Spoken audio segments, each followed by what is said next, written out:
Welcome to all. I am Mrs. Jayarani from Department of Computer Science in Sri Ram Nalamani Yadava College of Education, Kodikurichi. Today we will discuss about waterfall model. Why it is called waterfall model? Because it's a place where a river falls from high place, for example over a rock. The waterfall model was named after a waterfall, as a waterfall flows over the mountain and cannot go back to previous stage. So we call it is waterfall model. So here in the waterfall model, you are having different phases: requirement analysis, system design, implementation, testing, deployment and maintenance. This is the first software development lifecycle model to be used in software engineering. In this approach, the whole process is divided into separate phases. If any product is there or if any problem is there, the problem is divided into series of phases. Here, the outcome of one phase acts as an input to other phases. The outcome of requirement analysis acts as an input to system design. The outcome of system design acts as an input to implementation. Similarly, it's going up to maintenance. This is the outcome of one phase is acts as an input to next phase. That should be in sequential, so it is also called linear sequential model. First phase, requirements analysis. During this phase, detailed requirements of the software system to be developed are gathered from client. Requirement analysis அப்படிங்கிறது இப்போ ஒரு software நம்ம create பண்ண போகிறோம். அந்த சாஃப்ட்வேர்க்கான specification என்னென்ன அப்படிங்கிறத from user from client மூலமாக கேதர் பண்ணக்கூடியது தான் இந்த ரெக்யர்மெண்ட்ஸ். அவங்களுக்கு என்னென்ன ஸ்பெசிஃபிகேஷனோட அந்த சாஃப்ட்வேர் வேணும் அப்படிங்கிறது. ஃபார் எக்ஸாம்பிள், இப்போ ஒரு கிளைண்ட் நம்மக்கிட்ட வராங்க, அவங்க க்ரியேட் பண்ண சொல்லக்கூடிய சாஃப்ட்வேர் வந்து வாட்ஸ்அப் அப்ளிகேஷன் எடுத்துக்கலாம். வாட்ஸ்அப் அப்ளிகேஷனுங்கிறது ஒரு அப்ளிகேஷன் சாஃப்ட்வேர். ஸோ அவங்க வந்து அதுக்கான ஸ்பெசிஃபிகேஷன்லாம் என்னென்ன வேணும் அப்படிங்கிறத ஒரு லிஸ்ட் அவுட் பண்ணி நம்மக்கிட்ட கொடுப்பாங்க. சேட்டிங் ஃபெசிலிட்டி வேணும், காலிங் ஃபெசிலிட்டிஸ் வேணும், நான் சேட் பண்ணும்போது வீடியோ சென்ட் பண்ணணும், இமேஜஸ் சென்ட் பண்ணணும், இந்த மாதிரி ஃபெசிலிட்டிஸ்லாம் இருக்கணும் அப்படின்னு சொல்லிட்டு நம்மகிட்ட வந்து கேட்பாங்க.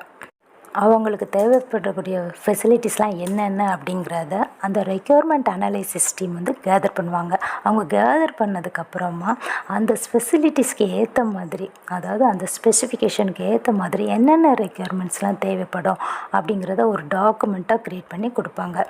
அது யார்கிட்ட கொடுப்பாங்க அப்படின்னா நெக்ஸ்ட் ஃபேஸ். அவங்க நெக்ஸ்ட் ஃபேஸ் யார் அப்படின்னா system and software design. System design, so system R software design இந்த டீம்கிட்ட கொடுப்பாங்க. இந்த டிசைன் டீம் என்ன பண்ணுவாங்க அப்படின்னா அவங்க கொடுத்துருக்குற இன்ஃபர்மேஷனை கேதர் பண்ணிச்சுட்டு அவங்க ஒரு டிசைன் மேக் பண்ணுவாங்க. இப்போ காலிங் பட்டன் வேணும் அப்படின்னா காலிங் வேணும்னா அதை எப்படி அதில் இன்சர்ட் பண்ணலாம் அப்படிங்கிறத ஒரு டயக்ராமெட்டிக்காக வேர்டிங் யூஸ் பண்ணி ஒரு டிசைன் யூஸ் பண்ணுவாங்க. அந்த டிசைன் பண்ணதுக்கப்புறம் அவங்க என்ன பண்ணுவாங்க அப்படின்னா அதை ஒரு டாக்குமெண்ட்டாக கொடுப்பாங்க. ஸோ டிசைன் பண்ணுறதுனா அதில் என்னெல்லாம் வரும் அப்படின்னா ப்ரோக்ராமிங் லாங்குவேஜ், என்னென்ன ப்ரோக்ராமிங் லாங்குவேஜ்லாம் நம்ம யூஸ் பண்ண போகிறோம், என்னென்ன மாதிரியான டேட்டா பேஸஸ்லாம் யூஸ் பண்ண போகிறோம், என்னென்ன டெக்னாலஜிக்கெலாம் அதுக்கு அடாப்டாக இருக்கும் அப்படிங்கிற எல்லா ஃபெசிலிட்டிஸுமே அதில் லிஸ்ட் அவுட் பண்ணிட்டு டிசைன் பண்ணி கொடுத்துருவாங்க. அதை யாருக்கிட்ட கொடுப்பாங்க அப்படின்னா நெக்ஸ்ட் ஃபேஸ் யாரோ அவங்கக்கிட்ட. நெக்ஸ்ட் ஃபேஸ் யார் அப்படின்னா implementation and unit testing. Implementation and unit testing. After design stage, it is build stage. That is nothing but coding the software. இந்த டிசைனிங் டீம் என்ன லாங்குவேஜ் யூஸ் பண்ணணும், என்ன டேட்டா பேஸ் யூஸ் பண்ணணும் அப்படிங்கிறதெல்லாம் அவங்களே கொடுத்துட்டாங்க. அதை பேஸ் பண்ணி நம்ம என்ன பண்ணணும், கோடிங் டெவலப் பண்ண போகிறோம். அதுதான் இம்ப்ளிமெண்டேஷன் டீம் அப்படின்னு சொல்லுவாங்க.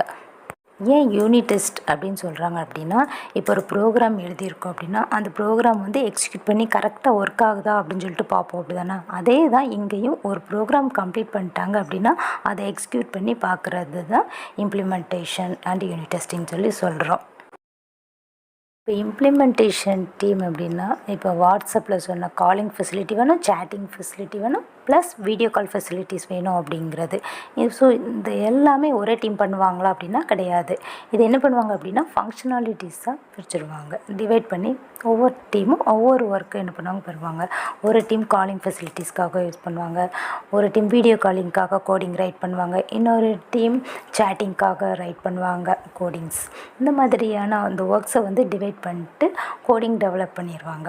டெவலப் பண்ணிங்க கோடிங்கை நெக்ஸ்ட் ஃபேஸ் யாரோ அவங்கக்கிட்ட கொடுப்பாங்க. நெக்ஸ்ட் நெக்ஸ்ட் ஃபேஸ் யார் அப்படின்னா integration and system testing. So இந்த டீமில் இருக்கிறவங்க அந்த பார்ட்டாக பண்ண அந்த கோடிங் எல்லாத்தையும் இன்டகிரேட் பண்ணி அது எல்லாத்தையும் ஹோலாக ஒர்க் ஆகுதா என்ன அப்படிங்கிறத டெஸ்ட் பண்ணி பார்க்குறது.